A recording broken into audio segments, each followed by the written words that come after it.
दोस्तों राधे राधे, जय श्री कृष्णा।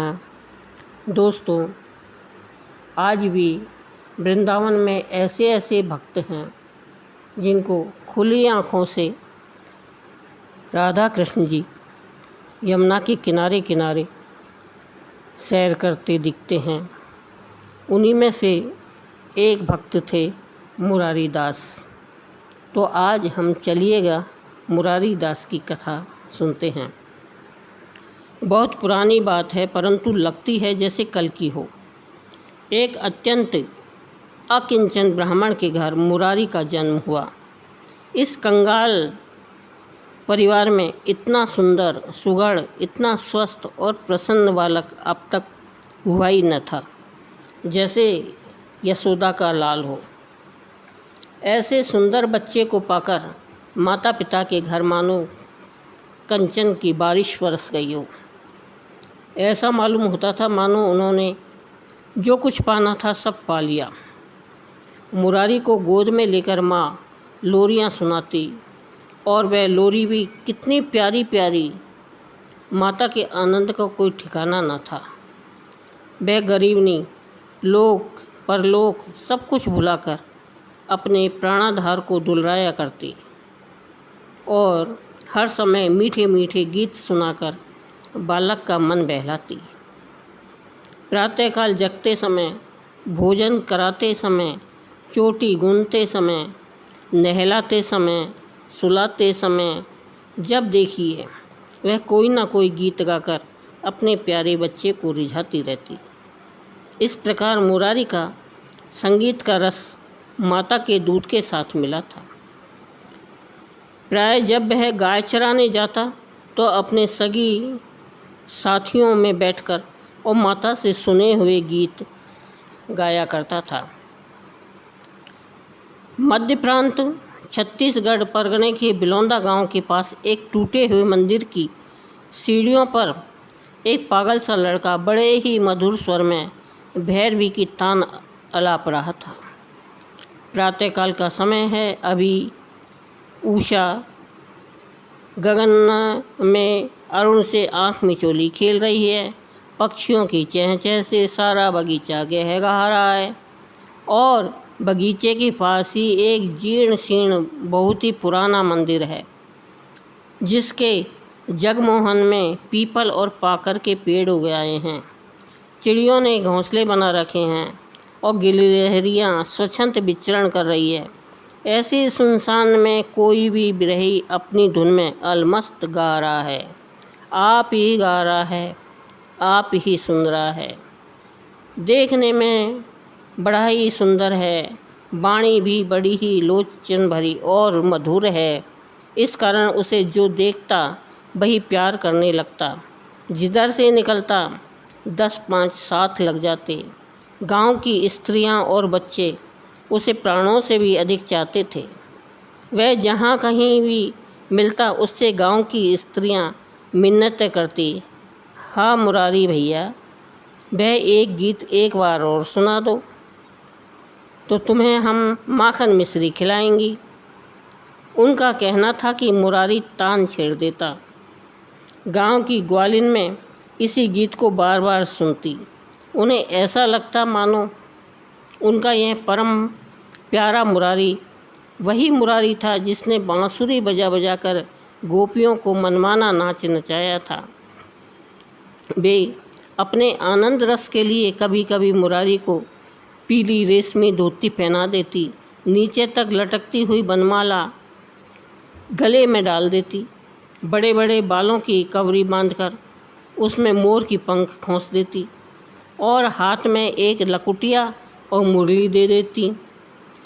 मुरारी की बड़ी बड़ी आँखें और सांवले मुखड़े को वे जब काजल और चंदन की खोर से सजा देती तो सचमुच वह त्रिभुवन मोहन श्याम सुंदर सा सलोना लगने लगता। इस पर जब वे उसके पैरों में घुंघरू बांध देती और उसे ताली दे देकर नचाने लगती तब तो कुछ और ही समा बन जाता था। परंतु यह रास रंग अधिक दिन तक न चल सका। चलता कैसे? जिसे प्रभु अपनाने को होते हैं उसे अपनी ओर खींच लेते हैं। और उसके सारे संबंध को छीन और शिथिल कर देते हैं। पहले पिता का देहांत हुआ, कुछ दिन बाद माँ ने भी साथ छोड़ दिया। अंतिम समय माँ ने प्यार से मुरारी को छाती से लगा लिया और उसके गालों को चूमती हुई आंसू भरे शब्दों में बोली, मैं जा रही हूँ, वहीं जा रही हूँ जहाँ सबको एक न एक दिन जाना है। कोई रोते हुए जाता है, कोई हंसते हुए जाता है। मैं हंसते हंसते जाती हूँ, क्योंकि मैंने तुम्हारे हृदय में श्री कृष्ण प्रेम की लता रोप दी है। उसे सींचकर पल्लवित और पुष्पित भी कर दिया है, और मैं देख रही हूँ कि वह लता तुम्हारे हृदय में लहरका उठी है। जो सबकी संभाल रखते हैं, वे ही तुम्हारी भी संभाल रखेंगे। मैं बेकार चिंता क्यों करूं? तुम जहाँ रहो प्रभु के प्रेम में छके रहो, यही मेरा अंतिम आशीर्वाद है। भगवान तुम्हारा सब प्रकार से मंगल करेंगे।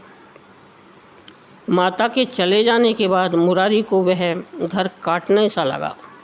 बार बार उसके हृदय में माँ के स्नेह की याद उमड़ आती। ऐसा मालूम होता मानो माँ साक्षात उसके सामने खड़ी है और कह रही है, मैं तुम्हें छोड़कर कहाँ गई हूँ। तुम्हारे हृदय में जो प्रेम की लता लहरा रही है ना, मैं उस लता की छाया में बहुत ही सुख से सो रही हूँ। माता की एक एक बात मुरारी को याद आती और उस याद में वह विह्वल हो उठता। ऐसी दशा में वह गांव से बाहर जाकर उस टूटे हुए मंदिर की सीढ़ियों पर बैठकर जो जी में आता गुनगुनाया करता।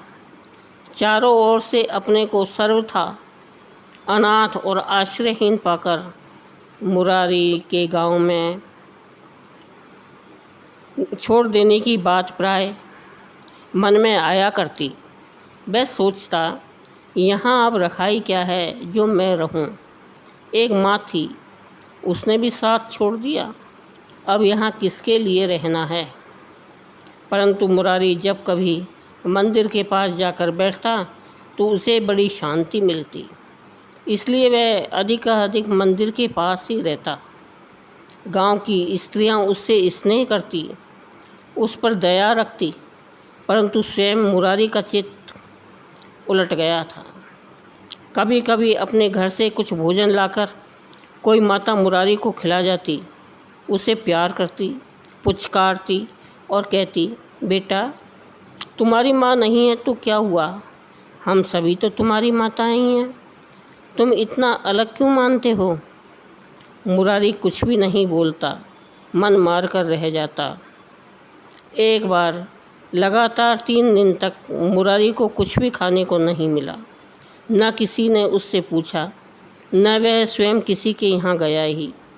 भूख प्यास से प्राण व्याकुल थे, परंतु फिर भी उसके मन में यह बात नहीं आई कि गांव में जाकर किसी के यहाँ कुछ खा लूँ। आधी रात बीत चुकी थी, चारों ओर सन्नाटा था, परंतु मुरारी के हृदय की वही दशा हो रही थी जैसे पानी सूख जाने पर तालाब की होती है। बेजार होकर मुरारी धीरे धीरे गुनगुनाने लगा। आज मुरारी जानता था कि मेरा यह अंतिम संगीत है और प्रभु के चरणों में मेरी यह आखिरी भेंट है। आज उसका स्वर लड़खड़ा रहा था, आंसुओं की झड़ी लगी हुई थी, प्राण छटपटा रहे थे। इस जनाकीर्ण जगती में वह अपने को बिल्कुल अकेला पा रहा था, जिसके आगे पीछे कोई भी ना हो, परंतु जिसका कोई नहीं होता उसके प्रभु होते हैं। मुरारी गीत पूरा नहीं कर पाया था, लड़खड़ाकर बीच में ही बेहोश होकर गिर पड़ा और बार बार एक ही पंक्ति, तजियो ना मोहन प्रीत, बस यही गुनगुनाने लगा। इतने में वह देखता क्या है कि उस जीर्ण शीर्ण मंदिर से कोई देवी सुंदर वस्त्र आभूषणों से सुसज्जित त्रिलोक्य सुंदरी जगमोहिनी यकायक निकली। एक हाथ में नाना व्यंजनों से भरा हुआ सोने का थाल और दूसरे हाथ में शीतल जल से भरी हुई चमचमाती हुई झारी। उसने मुरारी के सिर को गोद में रखकर कहा, बेटा, जिसकी कोई भी सुध लेने वाला नहीं होता उसकी सुध मैं लेती हूँ। सारा संसार मेरी संतान है। सबके लिए मेरे हृदय में अपार प्रीति और व्यथा है। मैं किसी की उपेक्षा करूँ, यह कैसे हो सकता है? तुम्हारा दुख देखकर मैं रो पड़ी। उठो, भोजन करो। मुरारी समझ नहीं रहा था कि यह सब क्या हो रहा है। वह अब भी अर्धचेतन दशा में है। माता अपने हाथों से उसे खिलाने लगी। पिलाकर माँ ने प्यार से उसके सिर को सहलाया। मुरारी माता की गोद में सिर रखकर बेखबर सो गया।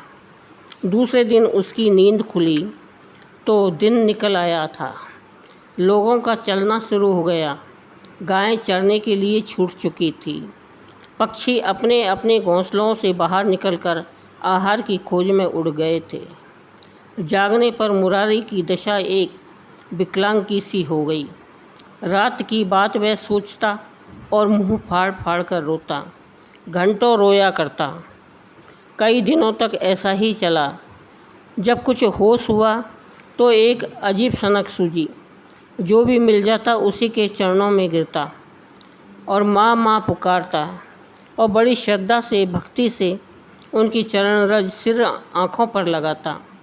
रहा चलने वाला ब्राह्मण हो या चांडाल, मुरारी के लिए सभी थे साक्षात जगत जननी राधा रानी ही। धीरे धीरे बात फैल गई और वहाँ के नरेश को मुरारी की सारी कहानी मालूम हुई। उसने उसे पकड़कर मंगवाया और उसके इस अनाचार पर उसे देश का निकाला का दंड दे दिया। मुरारी को अब किसी देश से क्या मतलब था? उसके लिए तो सभी भूमि गोपाल की हो चुकी थी। उसने पूरी मस्ती में आकर राजा को एक दर्द भरा गीत सुनाया। मुरारी को अब कुछ भी कहना सुनना नहीं था। क्या कहता? उनके हृदय में तो एक ही रम रहा था, दूसरा कोई था ही नहीं कि कुछ कहे सुने। वैष्णवों में जो जाति भेद करते हैं, पीपल और तुलसी को जो वृक्ष मानते हैं, शालिग्राम को जो शिला मानते हैं, वे घोर पातक के भागी होते हैं। मुरारी छत्तीसगढ़ को नमस्कार कर पैदल पैदल ही चल पड़ा और कई महीनों बाद वृंदावन अपने प्यारे के देश में जा पहुंचा। वहां उसका एकमात्र काम था यमुना के किनारे किनारे घूमना, कभी नाचना, कभी गाना, कभी यूं ही खिलखिलाकर हंसना और फिर तुरंत दाढ़ मारकर रोना। ऐसा ही होता है। प्रेम का नशा प्रेमी ही जानता है। प्रेमी अपने प्यारे के चरणों में त्रिभुवन को निछावर कर देता है, लोक परलोक को लुटा देता है। मुरारी को दुनिया पागल कहती, परंतु उस पागलपन का शरूर कैसा होता है दुनिया क्या जाने। यह पागलपन किसी खुशनसीब को ही मिलता है, कभी कभी ही मिलता है।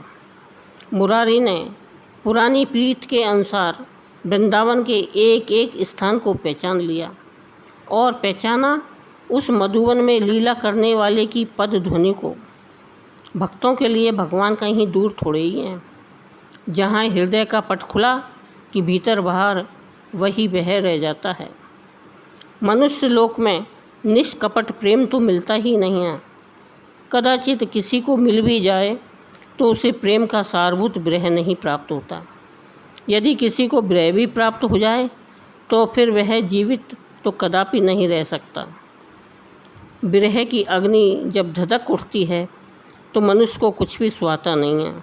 सदा अपने प्यारे का ही चिंतन बना रहता है। मन और इंद्रियां सब चेष्टा रहित होकर निश्चल हो जाती है। यह स्तंभ की दशा है। शरीर में एक अजीब तरह की मीठी गुदगुदी कपकपी होने लगती है और फिर शरीर पसीने से लथपथ हो जाता है। अनायास ही आँखों से गंगा यमुना बह चलती है। रोने में एक अपूर्व सुख मिलता है।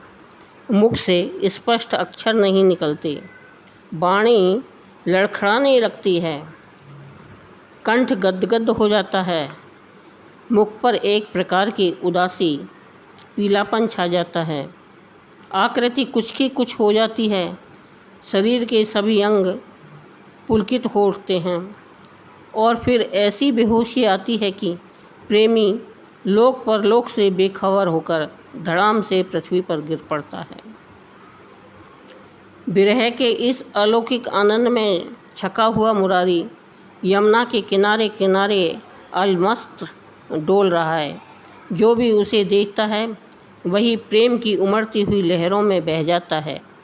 ये है प्रेम का दिव्य प्रभाव। परंतु यहाँ मुरारी के जाने के बाद छत्तीसगढ़ राजा की दशा विचित्र हो गई। राजमद में चूर हूँ।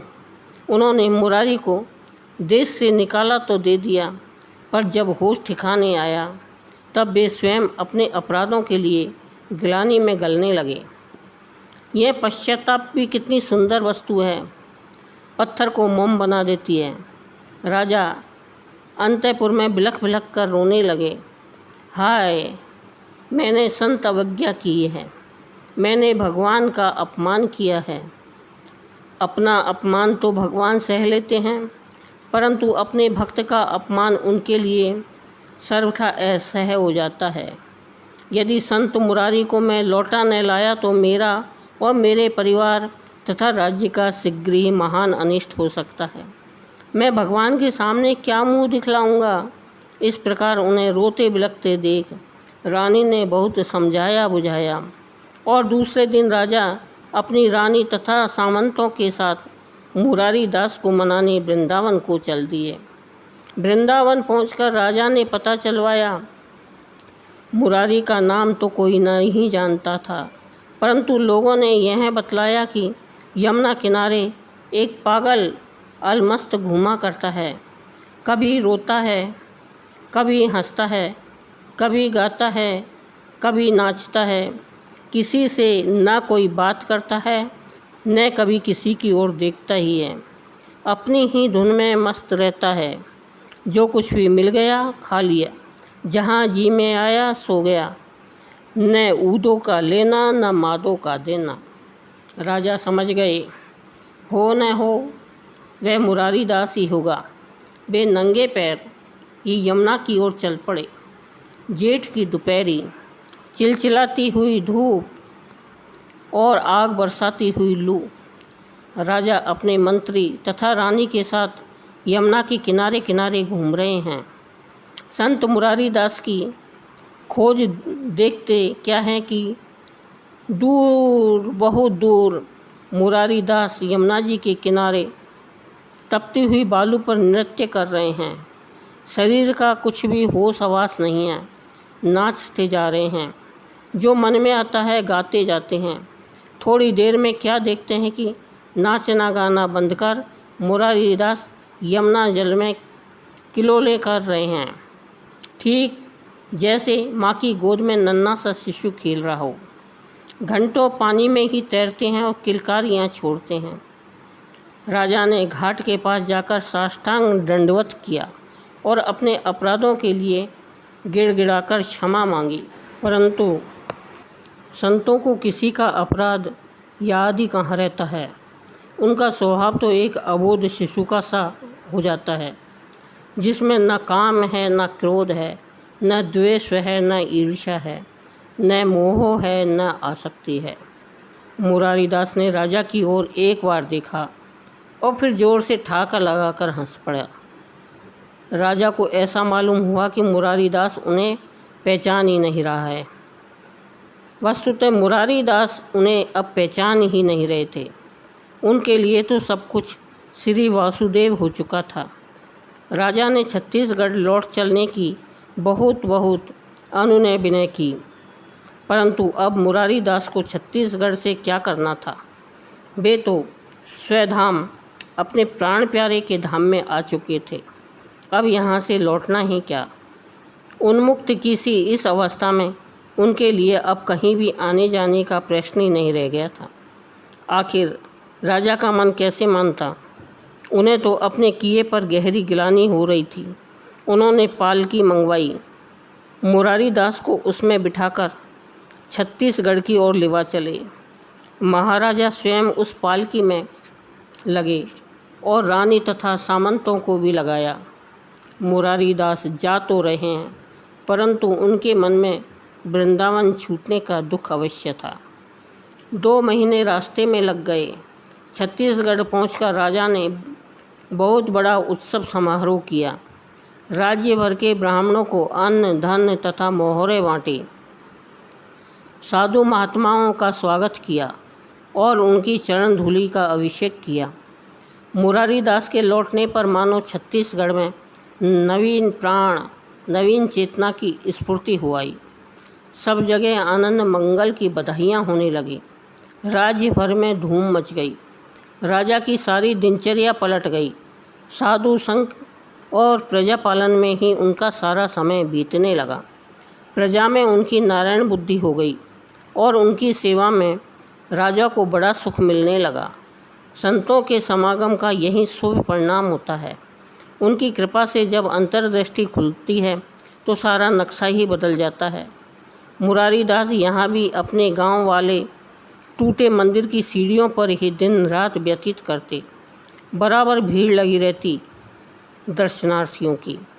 वे सबसे यही कहते, मेरे दर्शन में क्या रखा है, दर्शन करो अपने हृदय के भीतर उस बहुरूपिया हरि का। वे बड़े ही दयालु हैं, सब पर दया करते हैं और अवश्य तुम पर भी दया करेंगे। आवश्यकता है बस हृदय खोलने की। हृदय के भीतर ही तो हरि छिपे हैं। उन्हें खोजो, उन्हें पकड़ो, उन्हें पहचानो। इतना कहकर वे झरझर रोने लगते हैं।